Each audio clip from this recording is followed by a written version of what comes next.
All right, hello everyone. Tonight we are going over inflammation and fat loss, what it means, where the impact is, and why it matters.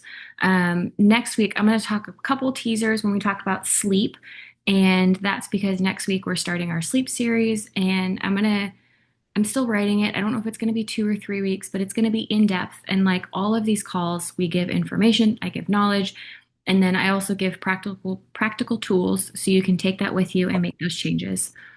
I don't ever want you to leave any of these calls feeling like, oh my God, I don't know what to do, or this is great information, but I can't apply it in my life because these are supposed to be helpful. And so that's why we'll give some application tools afterwards. But we're talking about inflammation and the, yeah, I see that other one log in. We're talking about inflammation, and I feel like we're hearing a lot more lately. It kind of seems like a buzzword. And when I'm seeing things that are buzzwords online, I immediately get skeptical. And I don't know if any of you are that way, but when I start seeing something popping up a lot, I get skeptical. I wonder if it's real, if it's a new marketing term trying to get people to Recording in progress. do whatever. Oh, there's a little bit of an echo. There we go.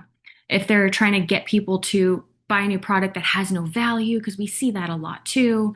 So I always want to dig into why people are using that word, what it means, and then where's the value. So when we talk about inflammation, there's a couple different types. There is the acute inflammation and there's chronic inflammation. And a lot of people are saying that every inflammation of any type is really bad. And that's simply not true. The acute inflammation that we get, if you think of an injury like you twist your ankle or you sprain your wrist and your whole wrist starts swelling up, that's inflammation. And that is your body sending those healing markers, immune system, more fluid, of course, that's where that swelling is coming from, but the healing markers to go to the site of the injury to start repairing what's going on. That's a really good thing. We need that inflammation. Another example of hopefully all of you guys are lifting weights and exercising. If you're not, let's talk.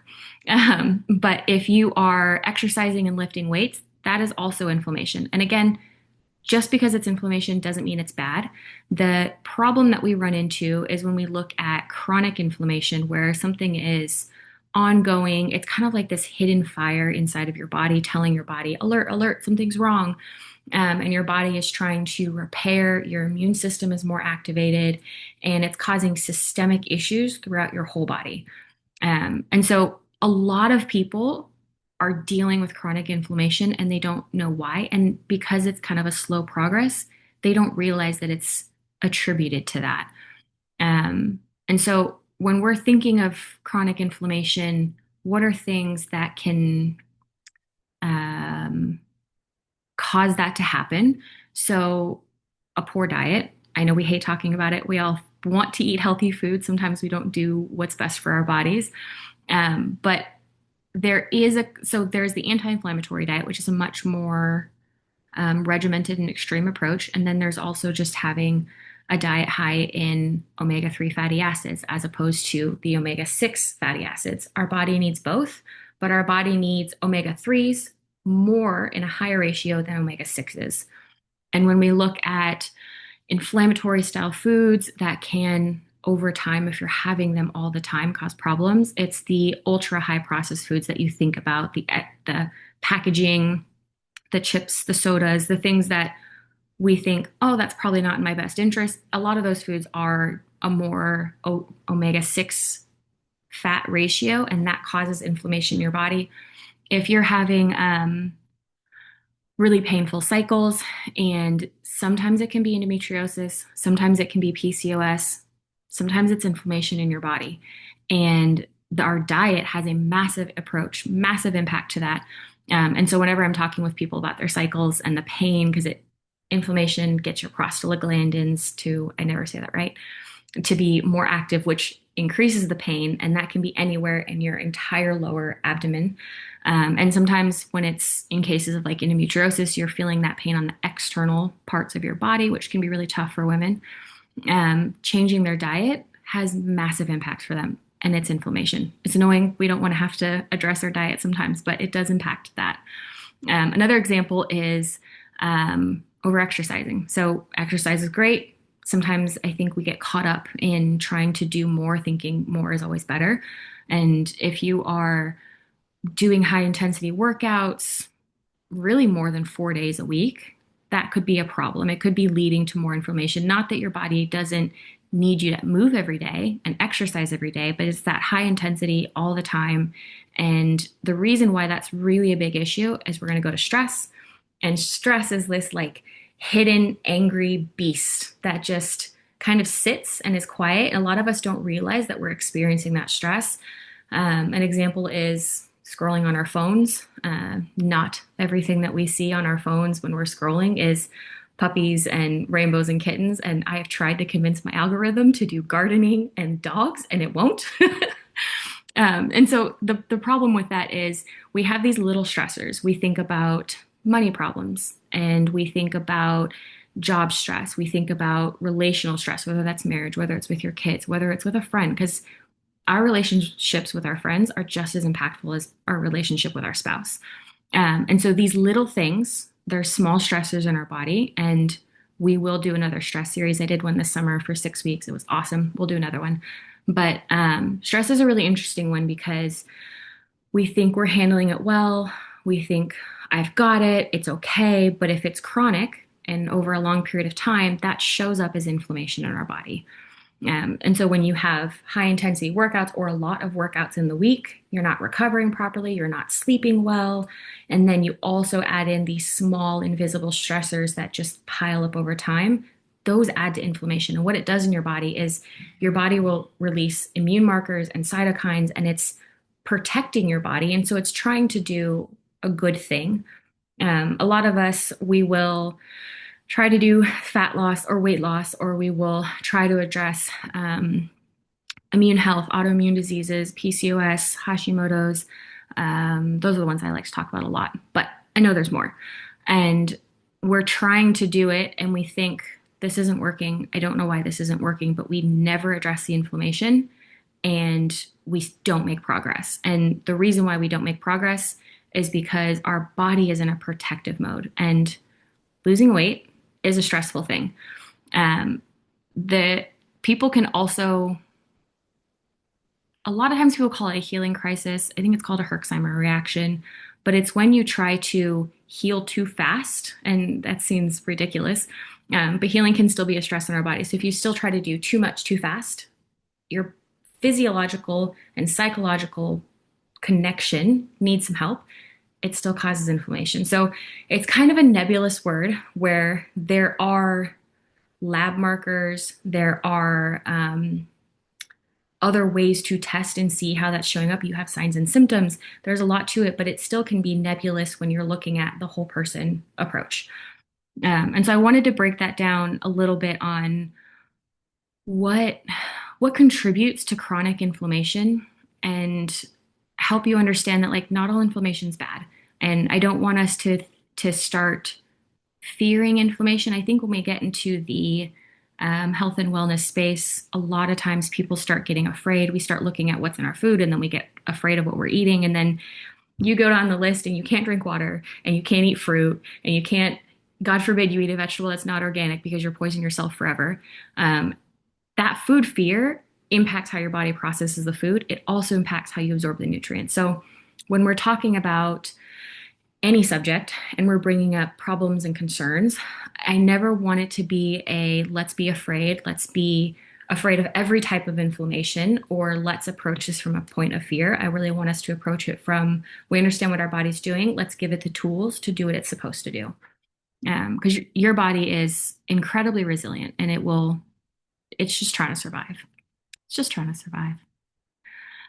The next point that I had, so the chronic inflammation and then fat loss resistance. So that is a part of the process. A lot of us think whether it's a goal weight or a shape or how we want to look aesthetically, there is a part to it. And I don't think it's doing any justice to completely ignore that we want to feel good in our own skin while also being healthy. And so when we're looking at what chronic inflammation does for hormones, it impacts cortisol. We hear about cortisol a lot, insulin resistance, and then it slows down your thyroid. And then kind of an interesting analogy that I like to use for the thyroid is we'll pretend the thyroid is is the mom, and you have your adrenals that are the teenagers, and then your body is just trying to do what it's supposed to do, trying to survive. But then you also have this stressful 2 year old that's running around the house trying to burn the house down. That's a problem. And your body is going to worry about your 2 year old running around trying to burn the house down. It's not going to worry as much. It's going to shut down the adrenals. It's going to shut down the thyroid. It's going to stop focusing on those metabolic pathways because it's protecting and keeping the house from burning down. And so when we're looking at inflammation and stress, we want to be able to calm down that chronic inflammation, calm down that chronic stress. And with that, our adrenals can do what they're supposed to. The mom can start paying attention to the teenager when the teenager's trying to sneak out at night. And then the mom can go back to doing her job, keeping the whole house in line because she's not worried about the 2 year old running around trying to burn everything down. I like analogies sometimes, but the point is our body is incredibly resilient and our body is really truly trying to do the best it can. And so when we're learning about this, we're giving tools to learn and understand why our body does what it does. So when we start going through a high stress or chronic inflamed state, we know the tools to get back to baseline. And then with baseline, we can lose weight. For the fat cells, with inflamed fat cells, they release cytokines. It signals more fat storage. And so that kind of is one of the issues, not all of it, but it's one of the issues when people are having a low calorie diet, they are working out or not working out, it doesn't matter, but they're chronically under eating for a really long period of time and they're gaining weight. I've had way too many clients where they're eating less than 1,000 calories a day, grown women, less than 1,000 calories a day. We up them around 2,000. It just depends on the person, but we up their calories over 1,000 calories for their daily intake. And every single one of them lose 10 to 15 pounds within the first 6 weeks. And it's not because the move more, eat less, it works great in a healthy body. When our bodies aren't healthy, when they are inflamed, when they're chronically stressed, when our digestion is off, when all these things are happening, our body's protecting. And in that protection, it's storing that fat. And so when we're looking at inflammation, we want to calm all of that down in your body. And by doing that, it stops the fat storage signals. It also allows your thyroid, your hypothalamus, your adrenal glands, all of them to operate as they're supposed to. And then gradually your body can lose that weight because it's healthy. It's able to respond to the move more, eat less rule. And then the metabolism and appetite, that goes along with it a little bit, what I was saying of our metabolism is amazing. A lot of times we hear like we have to fix and repair our metabolism. Our metabolism is amazing. It adjusts to what we need. And if you are a distance athlete, it's kind of a great thing for you too, because the first few weeks of your training, you're like, oh my God, I'm starving all the time. I can't keep up with this. And then your body adapts. It adapts and it's more efficient with its calories. And then in this process, you don't have to have 8,000 calories a day to be able to do your endurance athletes because your body has adapted. When we're looking at cardio versus weight training, it's a little bit different topic, but I do understand that the caloric needs for more muscle mass is different. And then it just keeps this cycle of more inflammation, more fat, more inflammation, more fat. And it just keeps that circle going until there's some type of disruption. And we're going to talk about those disruption patterns that we can do tonight to stop that circle from going so we can lose the weight, we can feel better. Again, the signs and symptoms, there's a lot for chronic inflammation, but a few that most people talk about is stubborn belly fat, that fatigue, brain fog, your skin is gross, whether it looks dull and it's struggling, or you're having some type of like eczema or acne or something, some type of outbreak. That's kind of skin external reaction to what's going on. And then bloating is another one. There are some lab markers you can talk with your doctor about, the CRP, fasting insulin, your thyroid antibodies. Those are scratching the surface. But if you don't have a provider that is willing to order those labs, it's not the end of the world because This isn't like I have to be diagnosed with chronic inflammation to start taking action. You can say, my body isn't feeling good. I'm puffy. My digestion's garbage. I'm not losing weight. You don't have to have those lab markers to know that you're not doing okay. You already feel it in your own body. Lab markers are fun, but we don't have to have it. And then for the cycle disruption category, what we're going to move into that. When we're looking at something to break that cycle, for my clients, I love to start with one single thing. Again, we don't want to send someone into a mental struggle or a physiological struggle in their body because we're doing everything all at once. So I like to start with one thing, see how they're feeling, and then we can increase quickly or slowly depending on how that person needs. But we're going to talk about nutrition because I love talking about food. I love anti-inflammatory foods, but I don't want you to be confused thinking you have to do an anti-inflammatory diet. A lot of times where we get stuck in Whole30 or an anti-inflammatory diet, and we think that if you're not going to be 100% anti-inflammatory, it's not worth it. And that in itself will keep you in a state where you're not fueling your body, you're not nourishing your body, and you're eating things that aren't serving you. And so when we look at anti-inflammatory foods, it's adding one serving of it to one meal, or it's making one whole meal an anti-inflammatory meal each day, depending on what works for you. But anti-inflammatory foods are omega-3s. We talked about that. So that is very common talked about. The healthy fatty fish, there's salmon, sardines. I still can't make myself eat them, but they are like a powerhouse of nutrients. Uh, so the fatty fishes are a really great one. Having that once a day, 2 to 3 times a week, find some type of rhythm that you can keep up with your life. And then that's a great way to do it. You can supplement. I think supplements are amazing. I'm always cautious about sourcing, so we can talk about sourcing another time. But I love for people to see how much power they have in their own life with the food that they can get in their own communities. And so when we're looking at action steps that we can take, I love talking about food first. And then any of these things, you can supplement them. Supplements are available. They're wonderful tools. But I don't want you to feel like the only way to get healthy is through a supplement. But omega-3s and then colorful fruits and veggies, lean protein, reducing those kind of highly processed inflammatory triggers that we talked about with the omega-6 fats. I have it in our Metabolism Mastery Facebook group that we're going to talk about this week. I'm talking about vitamin C a lot. I love vitamin C, and not just like the emergency packs, but and then we can do a whole I could do a whole series on vitamin C. I love it so much. It's so much more than just we're gonna end our cold quickly. A part of vitamin C has to do with how it impacts your inflammation. And so I love when I'm starting new with a client, we do a vitamin C rich food at each meal every day. It's one of my first interventions, I guess we do, that I guess you could call it with foods. And of course, fruits and veggies are the most optimal option because we are looking at the minerals, the micronutrients, the fibers, how that impacts your body.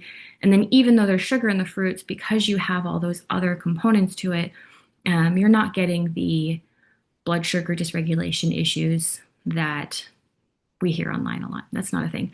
If you are diabetic, that is completely different situation. And then lifestyle. So we did talk about exercise a little bit, and moving your body daily, exercising daily is still different than doing high intensity exercises every single day.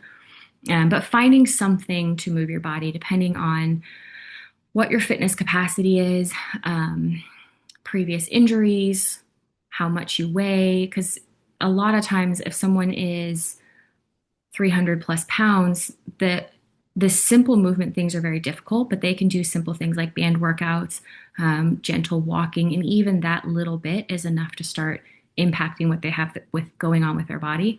And so I just say the category of daily movement because it looks different for everybody. And if some person is only able to swim because they've had so many injuries on their spine, their swimming is just as impactful as someone who's able to do some weight training because they're being consistent daily. And that's really what we want to focus on is how we have these daily rituals, I guess you could say, that will keep you moving, keep you going, and that really supports keeping inflammation down. Quality sleep, we're going to go into that series next week. It's going to be great. But quality sleep is really cool.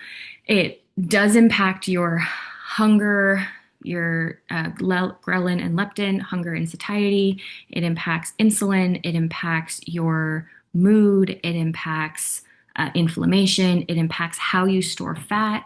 We actually breathe out most of our fat cells in our sleep, in our deep sleep. And we get most of our deep sleep. Apparently, I'm going into next week. We get most of our deep sleep in the first part of the night. So, your hours of bed before midnight is the time that your body is most likely to expel out through your breath fat cells, which is really cool. But we need sleep to work on our inflammation. And then we've talked about it a lot. I've danced around it a lot.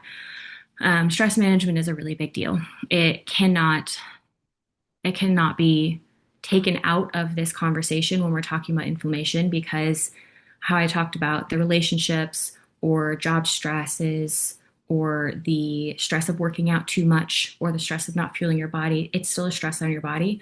And if you're not doing something to calm your heart rate, work on that baseline heart rate, it does have systemic chronic impact with your inflammation, with your health. Every aspect of our body is impacted by it.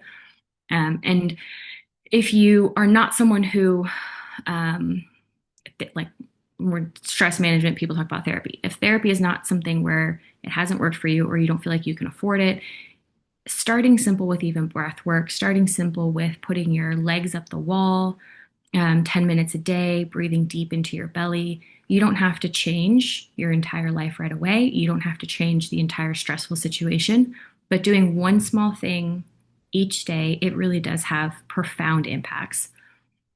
One of my clients, I worked specifically and only on stress management with her. And because she was doing everything right, her body wasn't responding, but she was stressed as all get out.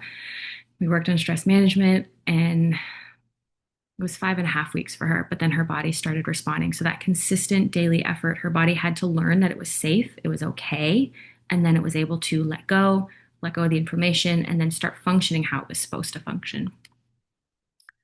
Gut health, and a lot of times people talk about for gut health, you kind of hear some different approaches to it. I see a lot of the carnivore community where they go really hardcore into all vegetables are the end of the world. Um, I don't think any dogmatic approach, unless it's for a diagnosed medical condition, any dogmatic approach is going to help you in any way. I think it's more detrimental than even the 10, 15 pounds that you would lose in those 1 to 2 months that you're able to do it and then you fall off. Um, and so when I talk about gut health, we talk about fiber, probiotics, and then addressing sensitivities. The sensitivities is very, very bio-individual. People can do, um, I'm blanking on it. They can do allergy testing for milk allergies, and they're in their labs and in their testing, there will be no indicators of milk allergies, but they will be symptomatic to having milk allergies. So truly the only gold star method in every medical profession when it's dealing with food and sensitivities is to do the elimination method. Um, Doing an elimination diet can be a little bit stressful. I don't recommend people try it just on their own without any type of knowledge or guidance. It can be kind of stressful, and you don't have to eliminate everything. And so I think that adds to the stress where they think they have to take everything out and go to only meat, and then they add things back in. Um, so again, it's different for every person, but very common food sensitivities that people have are gluten and dairy. They're very, very common. It's worth trying if you are having some issues with bloating, constipation, gas, just seeing how your body responds. But it's not something where if you're not having those issues, then it's not worth addressing. Because again, when we start looking into the health and wellness field and we start looking into creating food fear, it's a really big problem. And we want to see where our body's feeling and then just have some curiosity. And approaching it with a mind of or a heart of curiosity as opposed to fear does impact how your body responds as well. And annoyingly enough, it goes back to stress and inflammation. But the sensitivity. So, gluten and dairy are very common. When addressing gut health with people, it is best to start with probiotics. So, if you're not having very much fiber, um, your microbiome has not had the tools, which is what fiber is, the tools and the fuel to fuel the microbiome. And so a lot of people will think, okay, I just have to increase fiber. And they increase it by a lot and or by a supplement. And in that they have bloating, gas, constipation, pain. They're absolutely miserable. And they're like, fiber's the worst. Fiber's going to kill me. I can't do it. Um, that's a way to do it, but it's not your best way to do it. And what I like to do for clients is we start with probiotics. You can start anywhere from 1 to 6 servings of probiotics a day.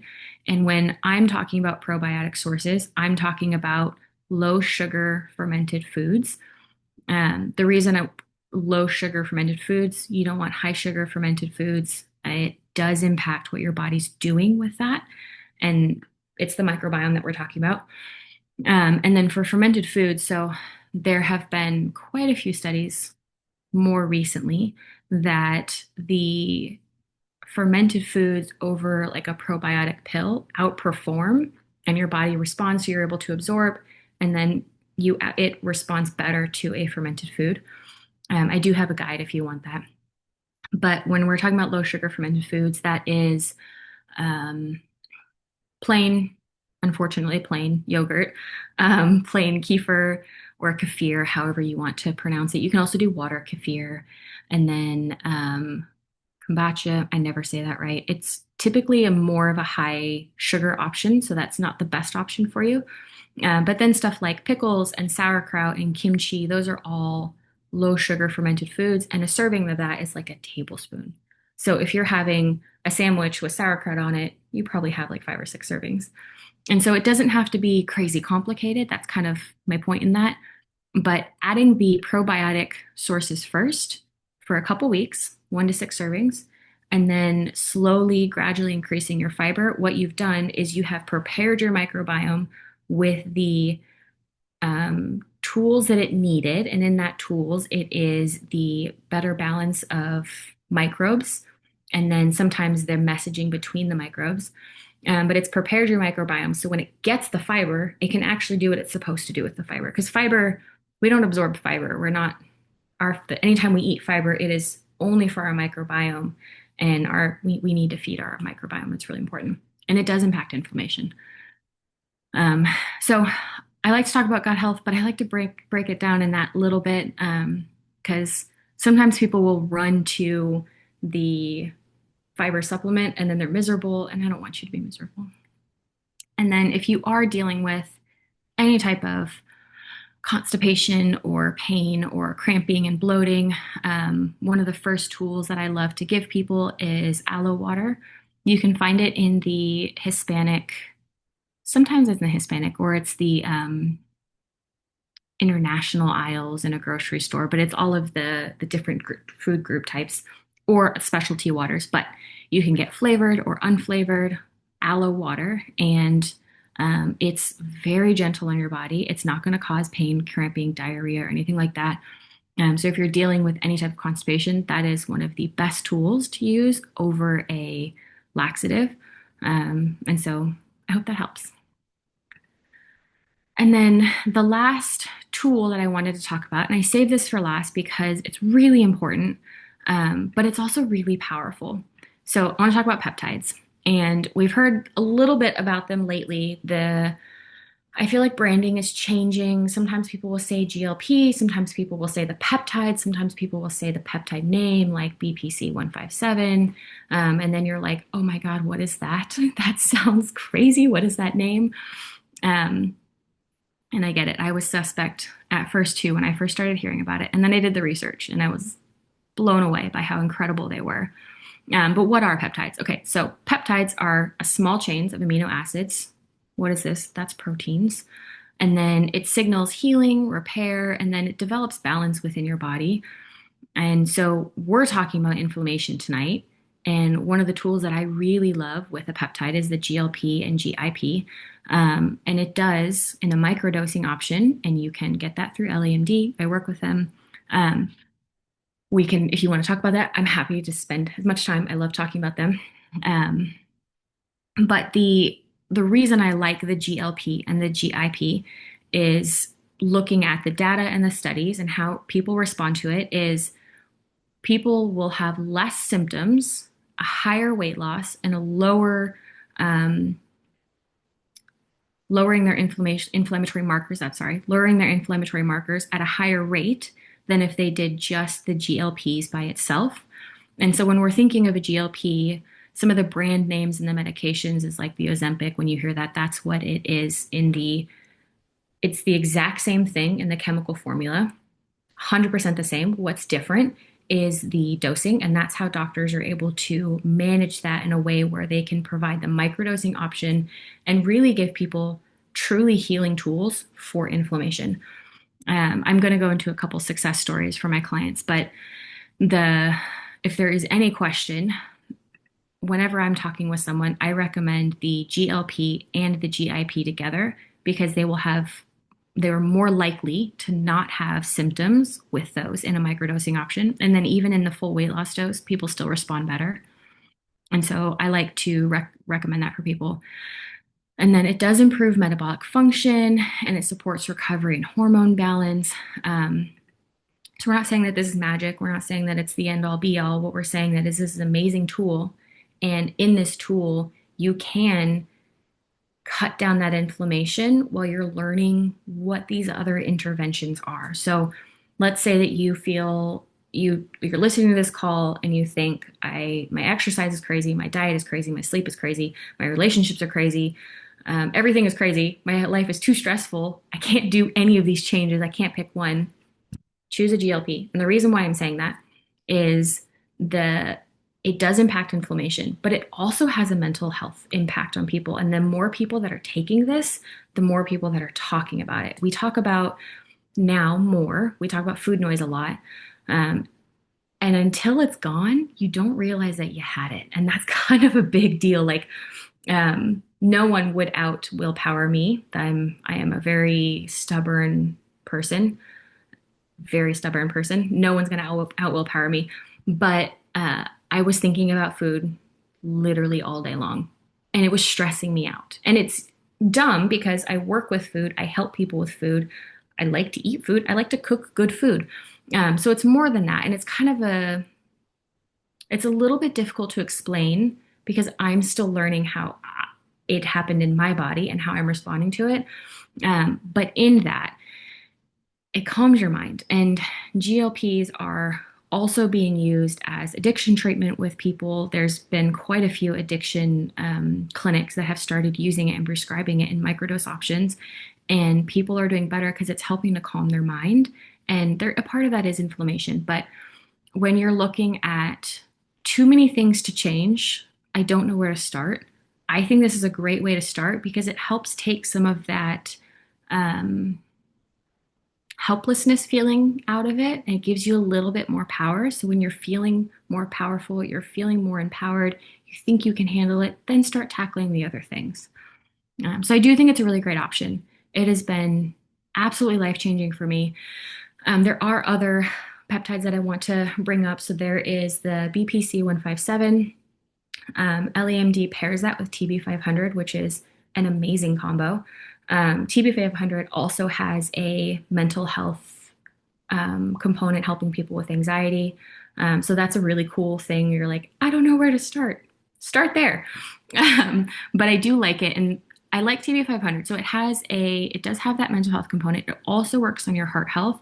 And then it helps with muscle synthesis. So synthesis is the building of muscle. And it's not steroids.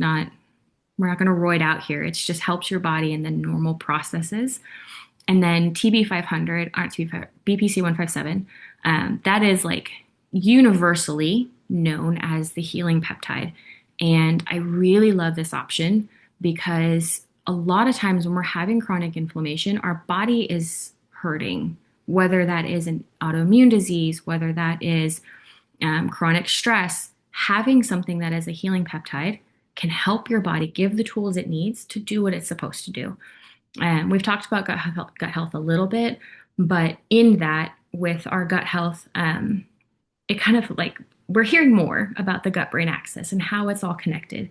And people are, there is a tablet, an oral pill, or an injectable of the TB500 and BPC 157 combo. But with that, both of them impact your gut health. And with impacting your gut health, it does impact inflammation. It also impacts your mental health. It also impacts your skin. And so you might think, I have chronic inflammation, but your digestive system's a mess. And that's really the problem. And so, again, I really love these tools because they are actionable on a lot of parts of your bodies. And when looking at the whole person, we want to work on the biggest problem first. And so I like these as a tool because it helps address the biggest problem. And then you can get into the nitty gritty of what else is going on? What else can we improve on? Um, I do see the time. I'm almost done. So I talked about a couple clients there. I want to talk about one that started recently. She had been doing all of the right things, working out at a CrossFit gym. She was not overtraining, which is potentially a problem in those gyms. She wasn't overtraining. Her stress felt great. She had been eating what she was supposed to. We went through all of her food logs, but her body was still having a problem. She also had PCOS, but she's feeling amazing. And in 4 weeks' time, she has lost 14 pounds. And five or more of that was inflammation because she does look different, but she doesn't look like she just dropped all the weight and also lost her muscle mass. So that's when we lose weight really quickly, we do worry about that. But it's not, there was some fat. There's decently a pound and a half or so a week. Her calories dropped a little bit, but it wasn't an insane amount. But what that did for her is her face was super puffy. It's not puffy anymore. Her blood sugar issues weren't an issue anymore. Her cycle problems, they aren't a problem anymore. And this is like within a month of microdosing a GLP. And so this is why I say, like, I love these tools because it acts on so many parts of our bodies that we're not just looking at the one thing that it acts on. Because people will say, well, the GLP just talks about your appetite. It does so much more than that. And she is an example of someone where this has, in a month, changed her life, and she is microdosing, and that's it. It's a very small amount. It's really powerful. And then I have another client where she's one where we had to address the chronic inflammation in her. We made a big difference. She lost 15 pounds, doing better, and then she stalled. We went into a weight loss phase. Her body did not respond at all. She came out of the weight loss phase. We went into a building phase of muscle. She was building muscle, but she wasn't having any scale changes. She also wasn't having a change in body fat. Um, Aesthetics weren't changing. And I had talked with her for a couple months of, I think it's a good option to try a GLP. And she was still suspect. So I gave her some time. We talked about it. We talked about all the research behind it. And now was stalled for 2 months on the same scale weight. That can be pretty defeating for a lot of people. And I told her, I was like, I really think you've got some chronic hidden stress that you're not realizing. You're in perimenopause. It is like a beast on a woman's body. Try a microdose. Please just try a microdose. And so she said she'd finally do it, and she did it. And in 2 weeks, she's lost 8 pounds. And again, not all of that is fat, and expecting that to be fat, if you are having that low of calories, if you're losing that much weight that quickly, some of that's muscle mass, and we want to preserve your muscle mass. And so when I'm working with her, we are still tracking literally everything. But most of that's inflammation, and she is feeling better, and she is sleeping better, and her food noise is gone, and her stress is reducing. But a lot of that's inflammation. And I think most of that weight was inflammation for her, honestly, because her calories dropped by 200 calories a day, which is not enough to have that much weight come off. But that's kind of the point behind all of this is These tools are so powerful. Um, and that's one of the reasons why they're so powerful because it impacts on the very nebulous and confusing word of inflammation. So I love that story. I also love that they're thriving. Um, so I'll go over 3 action steps and then we will call it quits and then we can do questions once I turn the recording off. Um, just in case they're super personal questions or anything. But simple action steps. So I love things that you can walk away with. Taking the first thing that I think you should probably do, and every person should do, is adding 1 serving of a vitamin C rich food to at least 1 meal every day. And then prioritizing your sleep. Don't worry, we're going to talk about sleep next week. 7 to 8 hours depends on it. Women need more, but learning your body is also really important. And then swapping out some of those ultra processed snacks for something that has protein, whole food options. It seems like an easy solution, and it is. That's why it works. Um, but yeah, so we can impact our inflammation. You are not stuck. You don't have to be stuck. There are absolutely tools that can help you. And if you want help in learning or talking about what specifically could help you, I'm happy to help. But I'm going to turn this off and then we will do questions.